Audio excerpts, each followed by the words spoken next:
2025년 새해가 이제 밝았습니다. 해마다 이때쯤 되면 우리는 올해의 인생의 계획들, 또 올해 안에 이루고 싶어하는 여러 가지 많은 것에 또 우리가 생각하고 또 결정해서 계획을 이제 짜죠. 그래서 오늘 이제 본문에 보면 마음의 경영이란 이 말이 마음의 계획이다, 이런 뜻입니다. 이 마음의 계획이라는 것이 뭐겠어요? 내 마음에서 우리 1년을 살면서 어떤 생각, 어떤 동기화된 계획을 가지고 1년을 살 것인지에 대한 나름의 자기 주관적인 생각, 뜻, 계획, 이런 것들을 통틀어서 경영이다, 그렇게 말씀을 이제 합니다. 여러분, 많은 사람들이 새해가 되면 우리 1년은 이런 결과, 이런 성과를 위해서 내가 무엇을 해야지라고 계획을 하지 않습니까? 저도 마찬가지인데, 근데 1년을 다 지나고 나면 우리의 1년의 삶을 평가해서 결과를 이렇게 보면 우리가 생각했던 것보다 또 우리가 원했던 것보다 상당히 좀 이루어지지 않은 미과제들이 이제 많은 것을 이제 보게 됩니다. 1년을 살면서 그래도 계획하고 나름대로 성과에 대한, 결과에 대한 평가를 하는 사람은 뭔가 인생을 뜻있게 살려고 하는 사람이죠. 그런데 그것도 없이 그냥 막 살아가는 사람은, 여러분, 성공적인 사람의 가장 중요한 특징 중에 하나가 계획하는 것, 목적이 있어야 되거든요.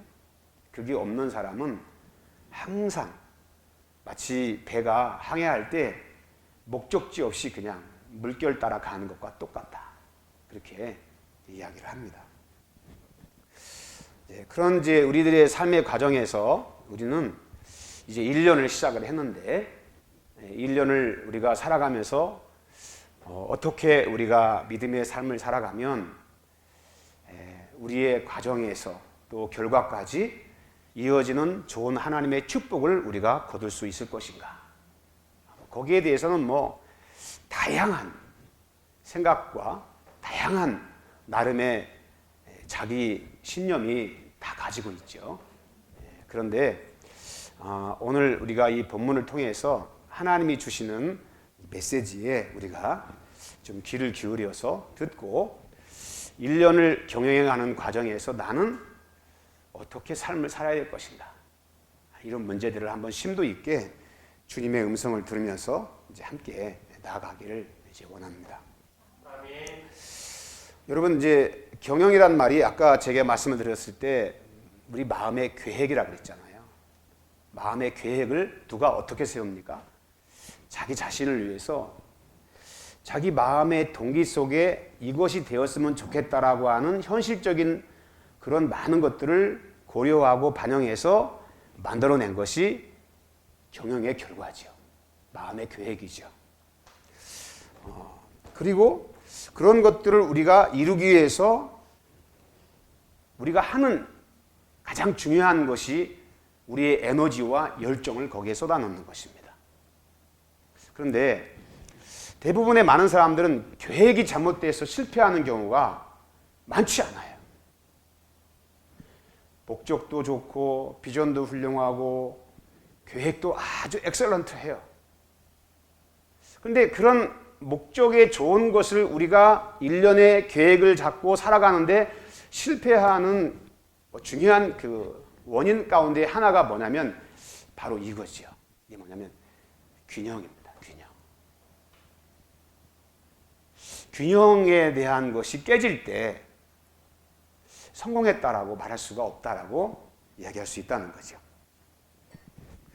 우리 마음의 계획을 세워서 이것은 반드시 이루어져야 돼, 이것은 반드시 해내고야 말 거야 라고 하는 것이 우리의 경영이죠. 그런데 여러분, 우리가 그런 어떤 것을 성취하기 위해서 사람들은 그 목적에 합당한 행동을 하는 것인데, 그 행동에 합당한 것이 뭐냐면 우리의 에너지를 쏟아 붓는 거예요. 그게 뭐냐면 굉장한 몰입을 합니다. 그것을 이루기 위해서. 집중. 무엇이든지 집중할 때 결과를 만들어내거든요. 그래서 어떤 성과를 낼 때는 몰입하고 거기에 집중하지 않으면 어떤 결과도 내놓을 수가 없어요, 사실은. 그래서 집중의 이 원리가 어떤 우리 원하는 것을 만들어내고 창출하는 강력한 힘이 있습니다. 우리가 몰입할 때 좋은 장점들이 있어요. 그게 뭐냐면 깊이 파괴돼요. 깊이를 더해줍니다. 내가 알지 못하는 차원의 세계까지 들어가게 해줍니다. 그래서 몰입을 하게 되면 막 거기에 집중해서 뭔가 우리의 에너지와 열정과 비전을 쏟아놓으면 어떤 원하는 결과물을 만들어내요. 그런데 문제는 여러분 너무 몰입하잖아요. 그럼 그 하나밖에 안 보여요. 길이 하나밖에 없어요. 스포츠 선수가 경기를 하면서 내가 이겨야지. 승리에 대해서 완전히 몰입이 되면 사람이나 팀워크가 보이지 않아요. 결과만을 가지고 뛰어 성과를 내기 위해서 달려갑니다. 그때는 승리 하나밖에 안 보여요. 근데 그게 잘할 것 같지만 넓게 보질 못해요. 축구할 때도 보면요. 넓은 시야를 가진 선수가 있는가 하면 시야가 짧아서 패스워크가 항상 상대방에게 제한적으로 뺏기고 경기가 역전되는 것을 많이 보게 됩니다. 집중력은 우리에게 성과를 낼 수 있는 좋은 장점이 있음에도 불구하고 사람이 너무 수직적인 구조에만 몰두를 하게 되면 그때부터 문제가 생기면 주변을 볼 수가 없어요. 넓게 보지를 못해요. 수직적인 사고만 하는 사람들은 어떤 하나의 분야에는 뛰어나요. 그런데 상식이 없어요. 넓은 관점에서 이해를 하는 그런 능력이 떨어져요. 왜? 하나의 깊이만 집중하다 보니까 그 깊이 있는 어떤 그런 과정까지 수준을 만들어내긴 하지만 원하는 결과를 만들어내기도 하지만 놓쳐서 만들어내는 수많은 오점들이 우리의 삶의 주변에 고개를 들고 나타나기 시작합니다. 예를 들면 그런 거잖아요. 저도 교회를 개척하고 목회하면서 어떻게 해서든지 교회가 살아남아야 된다. 물론 비전이 있어요. 복음을 전하고 영혼을 구원하고 하나님의 나라가 확장되는 것에 대한 좋은 목적성이 더 우선이죠. 그런데 살다 보니까 이건 생존 싸움이에요. 교회가 살아남아야 되고 목회가 돼야 교회가 교회로서 운영이 될 수 있다 보니까 어떻게 보면 그냥 이 교회에 올인을 하는 거죠. 항상 목회가 우선이고 그래서 가정을 돌보지를 못했어요. 아마 한국의 목회자들은 대부분 다 그럴 것 같아요. 그냥 거기에 올인하다 보니까 그거밖에 보이지 않아요. 어디 신방을 가면 아이들을 맡기고 가요. 새벽 기도를 가는데 아이들이 새벽에 부모가 없으니까 막 뛰어나오고 울고 우리 때 새벽 기도 갔다 오니까 난리가 났어요. 집안이 그냥 막 부모님이 안 계시니까 막 여기저기 겨다니면서 막 울면서 막 난리가 났어요. 너무 성공에 몰두하다 보니까 여러분 어떤 사람들은 건강을 놓쳐요. 돈은 많이 벌었어요. 사회적인 주의는 어느 정도 성과를 내서 사람들이 볼 때 저 사람 참 잘했다. 그런 평가를 받는데 너무 거기에 올인하다 보니까 몸을 돌보질 않아요. 그래서 건강을 놓쳐서 힘들게 인생을 살아가는 사람들이 있어요. 어떤 사람들은 성장과 또 자기 나름대로의 어떤 원하는 결과에 집중하다 보니까 사람을 놓쳐요. 사람을 잃어요. 그래서 우리에게 필요한 것은 여러분 깊이를 더하는 이 몰입이 우리에게 필요합니다. 그런데 그것만 가지고 인생을 살면 우리 주변에 희생되는 게 너무 많아요. 그래서 어떻게 합니까? 넓게 깊이 들어가면서 넓게 보는 해안이 절대적으로 필요한 거죠. 여러분 모세는 유대인으로서 태어나서 애굽의 궁전에서 길러졌잖아요. 그런데 그가 성장하면서 어머니 요게벳을 통해서 이 나라의 민족과 백성들을 생각하는 교육을 받아요. 그러면서 성장을 해서 청년이 됐을 때 그는 마음속에 이스라엘의 백성들을 애굽에서 구원해 내야 된다라고 하는 비전을 가져요. 거기에 대한 열정도 있어요. 목적이 좋잖아요. 젊으니까 여러분 뭐든지 시도할 수 있는 힘이 있잖아요. 그래서 어느 날 시차를 나가서 보니까 자기 백성 이스라엘이 애굽 사람들에 의해서 학대를 받는 것을 봅니다. 순간 모세가 주변을 둘러봅니다. 아무도 없는 것을 확인하고 자기 민족을 괴롭히는 애굽 사람을 죽입니다. 그 다음 날도 똑같이 죽여서 모래에 묻습니다. 이 나라의 이 민족의 백성들을 위해야 된다라고 하는 것이 너무 몰입하니까 사람을 죽였어요. 여러분 이런 모세에게 균형이 있습니까? 넓게 보는 거예요. 나라를 해방시키기 위해서 그가 했던 것은 별 2명밖에 죽이지를 못했어요. 애굽은 그런다고 해서 무너지는 게 아니잖아요. 너무 깊이 거기에 몰입을 하면 어떤 사람들은 그 몰입된 깊이가 진리처럼 여겨지는 사람도 있어요. 근데 우리는 이 땅의 마음의 계획에 대한 것을 경영해 갈 때 1년을 살아가면서 우리가 놓치지 말아야 될 것이 뭐냐면 하나님 주신 지혜가 뭐냐면 깊이 들어가야 돼요. 뭐든지 하나를 할 때 열정적으로 해야 돼요. 목숨을 건다 그러잖아요. 그런데 거기에만 빠져 있으면 안 돼요. 넓게 봐야 돼요. 그래서 여러분 깊이를 보는 것을 지혜라고 말하고요. 넓게 보는 걸 지식이라고 해요. 지혜는 깊이를 통찰하게 하고 지식은 넓은 해안을 갖게 해서 넘어지지 않게 하고 한쪽으로 치우치지 않게 뭘 잡아주냐? 균형을 잡아줍니다. 내가 어디를 깊이 파야 되는지를 알고 파는 거예요. 어디로 가는지를 알고 파는 거예요. 그게 균형이 있는 거예요. 이런 수직적인 사고와 수평적인 어떤 그런 지혜가 균형을 가질 때 우리의 삶은 여러분 좌우나 우로나 치우치지 않고 영적인 균형감을 갖는 것입니다. 한쪽으로만 치우쳐서 한쪽으로만 그렇게 몰입을 하게 되면 그 사람은 반드시 거기에 올무에 걸리게 돼 있어요. 넘어지게 돼 있습니다. 왜? 균형을 상실했기 때문에. 하나가 희생이 되게 돼 있어요. 이거는 건질 수 있을지 모르지만 얘는 희생돼요.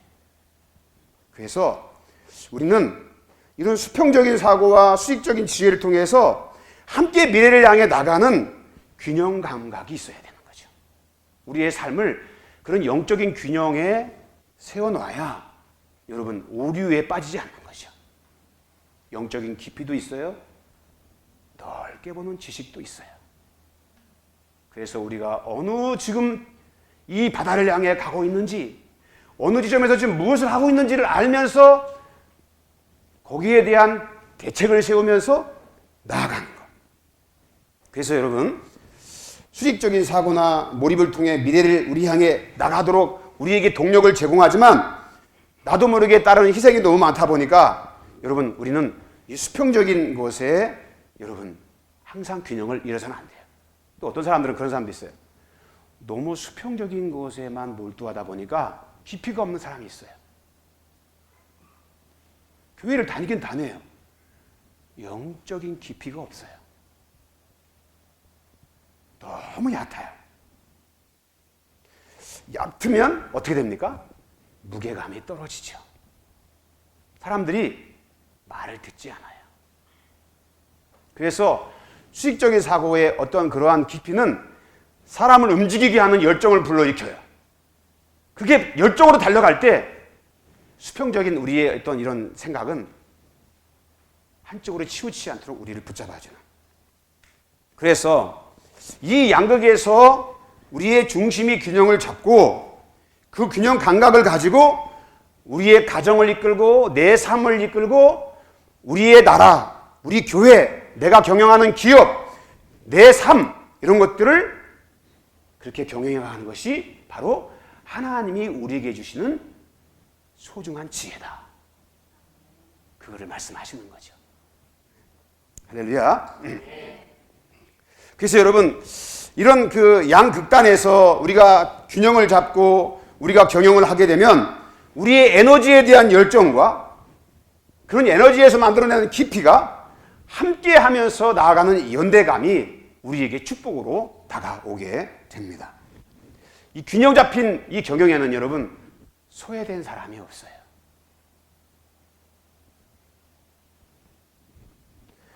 한 부분만 전진하는 것이 아니라 각자의 역할에서 함께 미래를 향해 동반자로 나아가기 때문에 여러분 한쪽의 수익만 내는 것이 경영이 아니라 공동체가 함께 다 유익을 누리는 것, 그래서 가고자 하는 목적을 향해 가게 성공으로 나아가게 만들어주고 승리의 길로 나아가게 만들어주는 것이 하나님이 우리에게 주신 지혜인 거죠.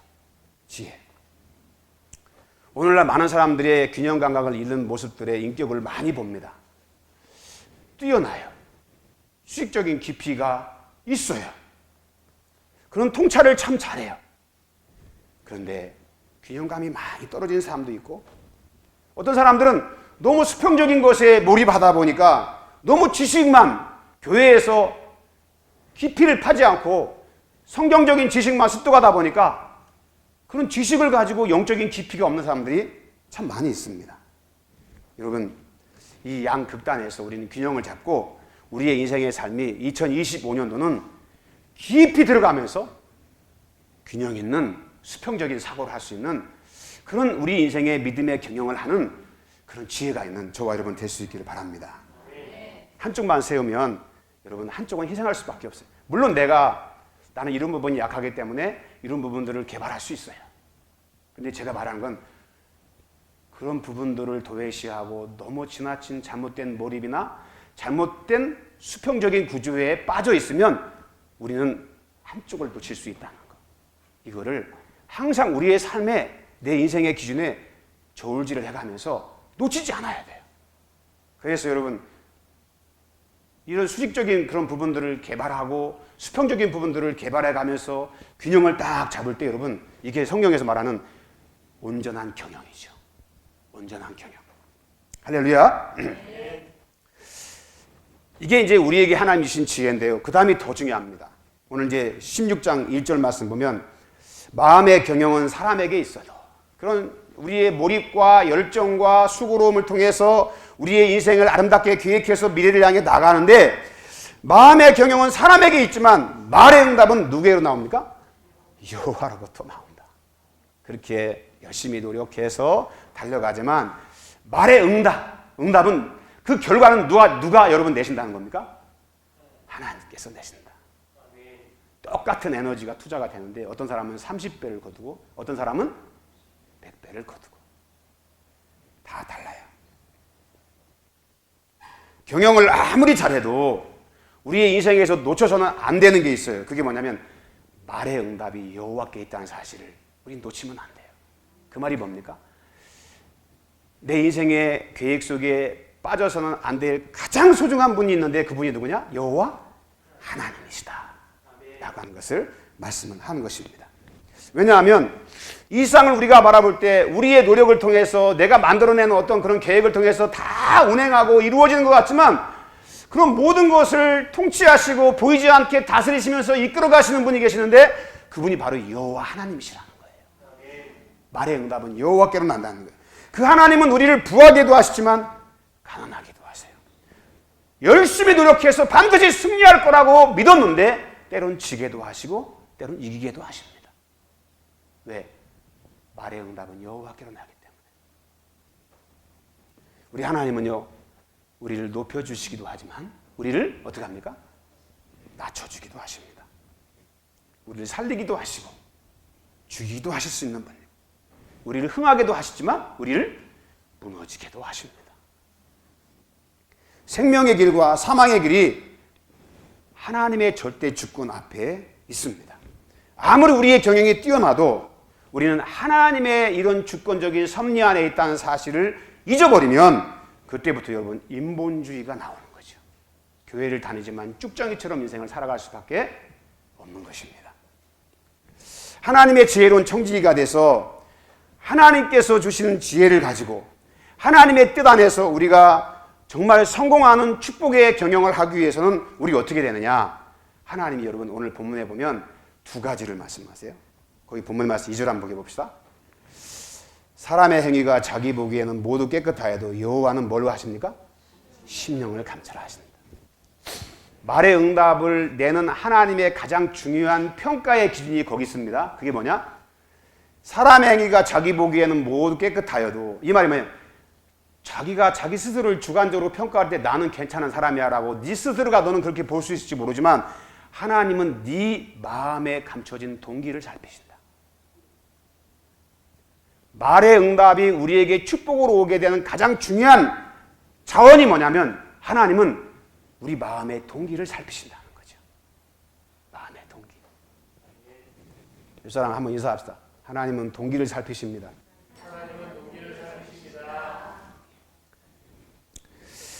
자기가 보기에, 자기의 본다면 자기 주관적인 거죠. 여러분, 사람은 자기 주관적인 자기 평가를 할 수 있어야 돼요. 그런데 그걸 절대화하면 안 됩니다. 왜? 하나님은 뭐 어떻게 하시니까? 우리 마음의 숨은 동기를 살펴보시죠. 여러분, 사람들은 좋은 결과를 얻기 위해서 마음의 순결을 포기하는 경우가 있어요. 성공을 얻기 위해서 순수한 마음을 버리는 경우가 있습니다. 자신의 출세와 명성과 원하는 것을 얻기 위해서 하나님의 공의를 외면하고 진리를 외면하고 거짓과 타협하면서 그것에 붙잡혀 살아갈 때가 있습니다. 우리 하나님은 말의 응답을 내실 때 그 사람의 마음에 감춰진 동기를 살피신대요. 그럼 우리는 어떻게 됩니까? 우리 마음의 동기가 순수해야죠. 순수해야 돼요. 순결해야 돼요. 여러분, 여러분의 마음의 동기를 살피십니까? 하나님 앞에 내가 지금 내가 가진 이 동기가 순수한지, 그런 과정도 없이 그냥 인생을 내 생각대로 살아가는지 여러분 살펴야 돼요. 왜? 우리 하나님은 중심을 보시니까. 말의 응답은 하나님께로 나는데 응답을 주실 때 하나님은 어떻게 하시냐?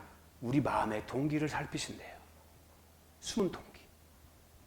두 번째는 이겁니다. 너의 행사를 여호와께 맡기라는 것입니다. 맡겨라. 맡긴다는 것은 여러분, 우리의 것을, 우리의 어떤 그 원하는 어떤 우리의 주관적인 것, 이런 것들을 어떻게 하는 겁니까? 내려놓고 때론 포기하고 하나님 앞에 맡기는 거죠. 그래서 맡긴다는 말은 던져버리다. 하나님 앞에 던져버리는 거예요. 내 인생의 행사, 모든 것을 하나님 앞에 던져버리는 거예요. 여러분, 맡긴다는 것은 하나님께서 하실 것에 대한 절대 주권을 믿고 내 인생의 모든 것을 주님 앞에 던지는 거예요. 근데 여러분, 그걸 맡기는 건데 잘 여러분 맡겨집니까?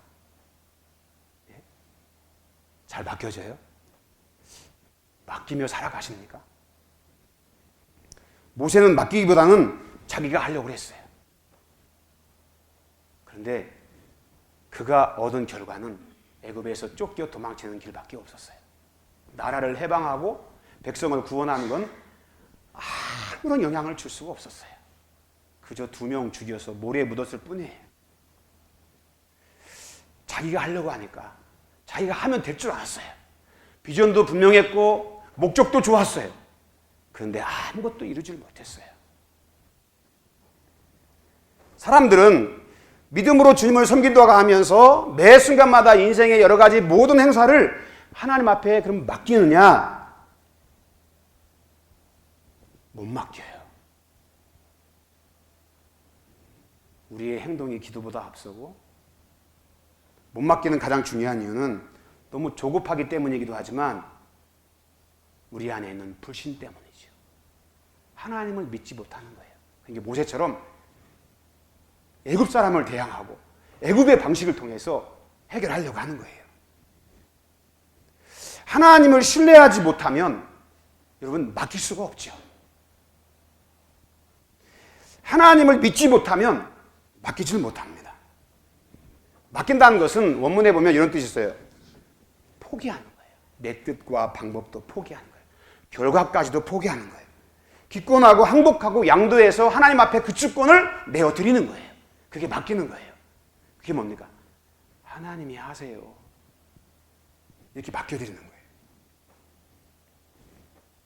근데 여러분, 모세가 그렇게 자기가 하려고 했을 때 안 돼서 도망치는 그런 인생의 고난의 길을 40년 동안 광야에서 걷지 않습니까? 그 광야에서 모세가 그렇게 열정도 있었고 비전도 있었지만 이스라엘을 해방시키고 이스라엘이 애굽에서 구원되는 그런 결과가 있었던 게 아니라 오히려 광야 길을 걸어야 했지만 그는 광야 40년에서 그가 뭘 훈련하냐면 하나님께 맡기는 훈련을 합니다. 자기 의지가 철저히 부서지고 자기 자아가 무너집니다. 그리고 나중에 가시떨기에서 주님을 만났을 때 하나님께서 어떻게 하십니까? 모세의 방법을 통해서 실패했지만 하나님께서 하나님의 지팡이를 잡고 애굽에 갔을 때 애굽의 바로를 호령하고 이스라엘 백성들을 구원해내죠.